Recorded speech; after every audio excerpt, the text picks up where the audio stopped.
साधु संतों ने नमे नहीं अरे तो ऊंचा मायनो ऊंट जो एळे अवतार एनो जाय छे।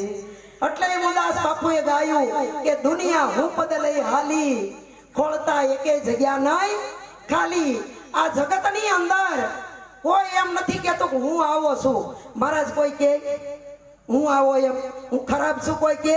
ઈ તો જેસલે કીધું, તોરલે કીધું કે પાપ તારો પ્રકાશ જાડેજા ધર્મ તારો સંભાળ તો તારી બેડલીને બુડવા નહીં દઉં। તો તોરલ એમ ન કે અમારા ધર્મમાં આવી જા, તારો ધર્મ સંભાળ। તો આપણો આંખનો ધર્મ જોવાનો, કાનનો ધર્મ સાંભળવાનો, મુખનો ધર્મ બોલવાનો અને ગળાનો ધર્મ ગાવાનો, જીભનો ધર્મ સ્વાદ ચાખવાનો, હાથનો ધર્મ તાળી પાડવાનો, પગનો ધર્મ ચાલીને આવા સત્સંગમાં જવાનો, પેટનો ધર્મ ખાધેલું પચાવવાનો, વાહનો ધર્મ હોવાનો।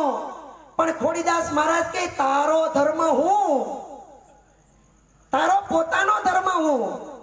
એટલે સંતોને કહેવું પડે કે પોતામાં પ્રભુ જોને પ્રગટ બોલે હરદમ દેવે હોકારો ગમવી નાનાર કરે ગુલામી તેમ આવે મુક્તિનો હારો।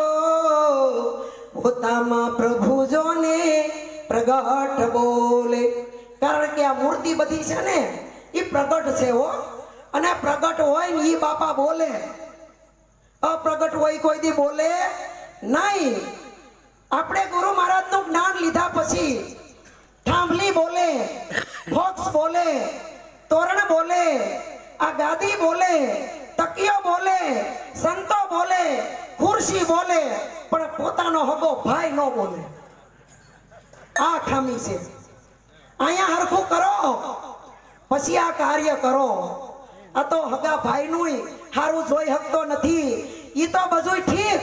આ જગતની અંદર તો ઈર્ષ્યાઓ કરે, પણ જ્ઞાનમાં ઈર્ષ્યા કરે। આમાં કોકને માન મળતું હોય ને તો એ નથી જોઈ શકાતું, ઈ ઈર્ષ્યા થાય છે। તો સંતોએ કીધું છે